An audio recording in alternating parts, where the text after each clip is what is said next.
Her sabah milyonlarca insanı işe, okula, hayata taşıyan o dev araç. Otobüs.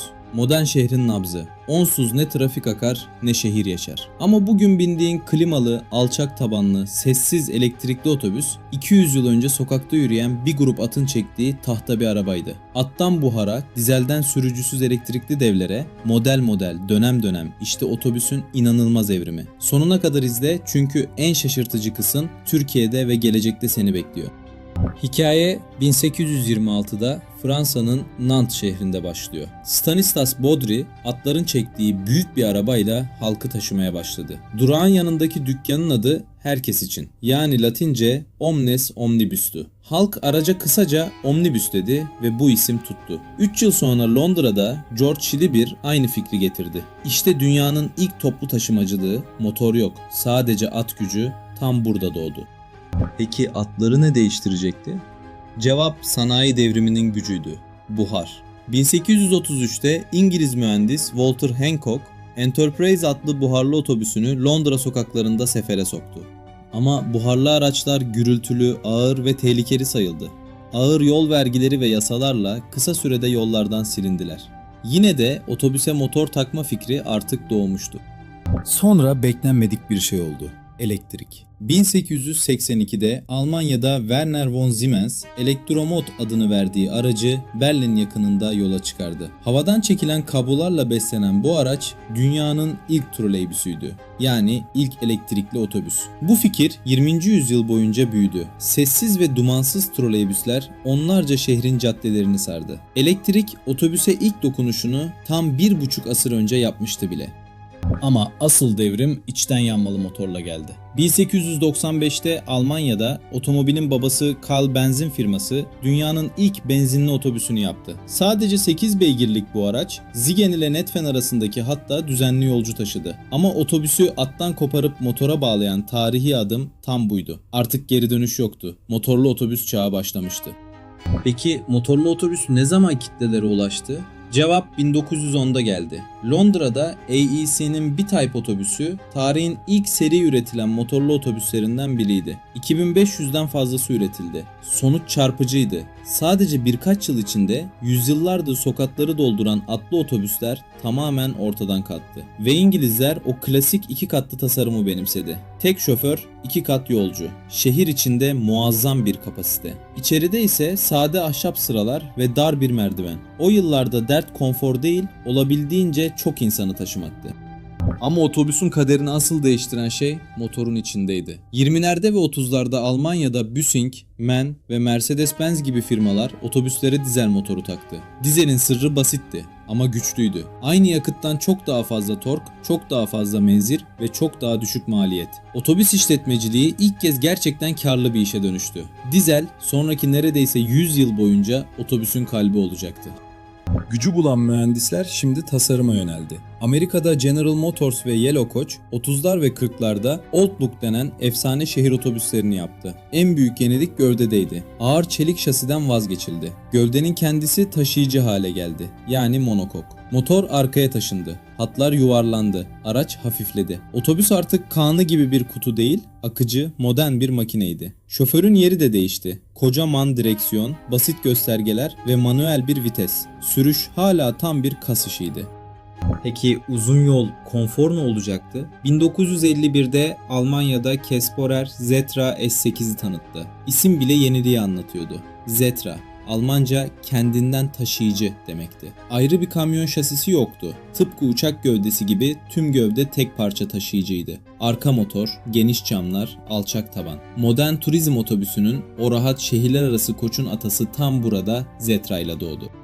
Amerika ise işi bambaşka bir boyuta taşıdı. 54'te General Motors efsanevi Greyhound için PD-4501 Scenic Cruiser'ı üretti. Arka bölümü yükseltilmiş bu split level devde yolcular camlı üst kattan Amerika'nın uçsuz bucaksız manzarasını seyrederek yol alıyordu. İçeride klima, tuvalet ve geriye yatan yumuşak koltuklar vardı. Scenic Cruiser otobüsle seyahati bir maceraya, adeta karayolunun lüks gemisine dönüştürdü. Amerikan yollarının simgesi oldu.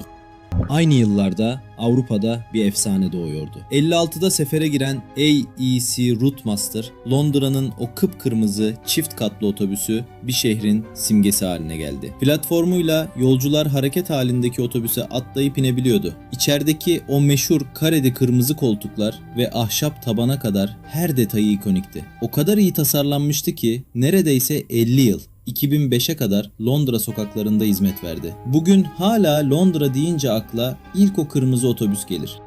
Şehirler büyüdükçe daha fazla yolcu taşımak gerekti. Peki otobüs nasıl uzayıp da virajları dönebilirdi? Cevap 60'lar ve 70'lerde geldi. Körüklü otobüs.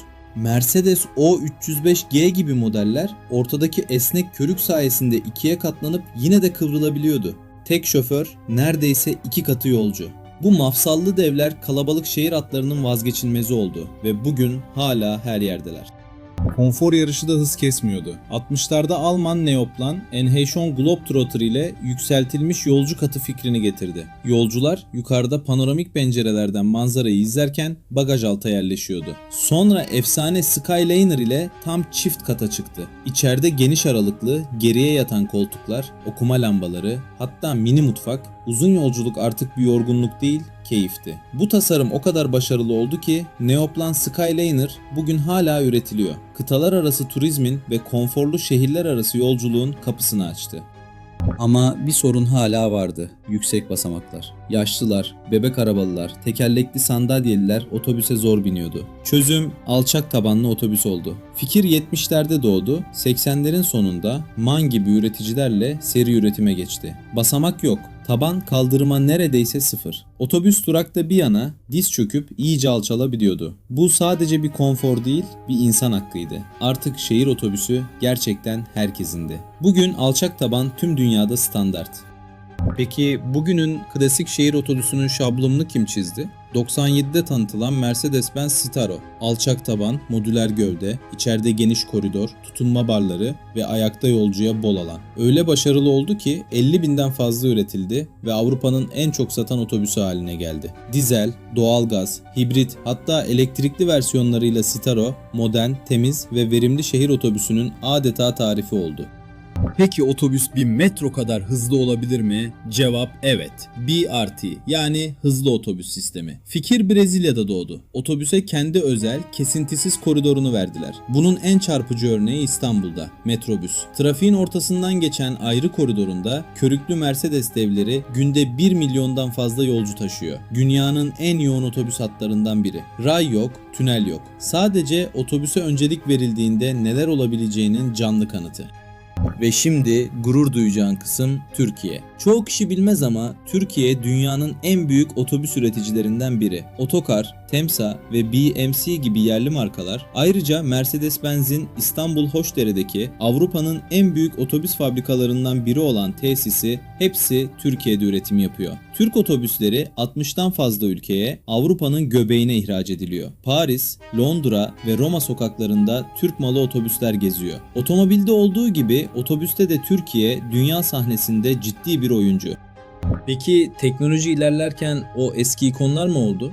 Londra, sevgili kırmızı otobüsünü geri getirdi. 2012'de Wrightbus'un ürettiği New Routemaster, klasik açık platformu modern çizgilerle birleştirdi. Ama asıl fark motordaydı. Bu otobüs dizel elektrik hibritti. Şehir içinde daha az yakıt yakıyor, daha az kirletiyordu. Nostalji ve yüksek teknoloji tek bir araçta buluştu. Ve bu otobüsün büyük elektrikli sıçramasının habercisiydi.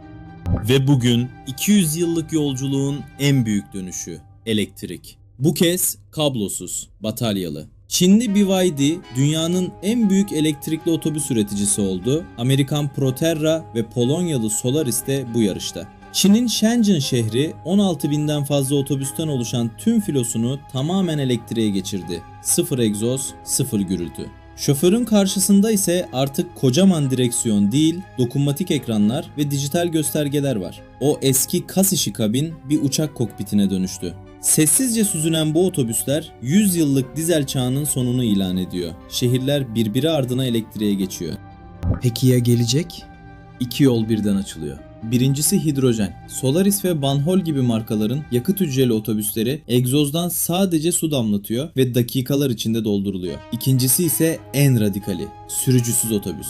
Navya ve Izimail gibi firmaların küçük, tamamen elektrikli ve otonom mekikleri dünyanın onlarca şehrinde şoförsüz yolcu taşıyor bile. 200 yıl önce atların çektiği araba artık kendi kendine sıfır emisyonla sürüyor.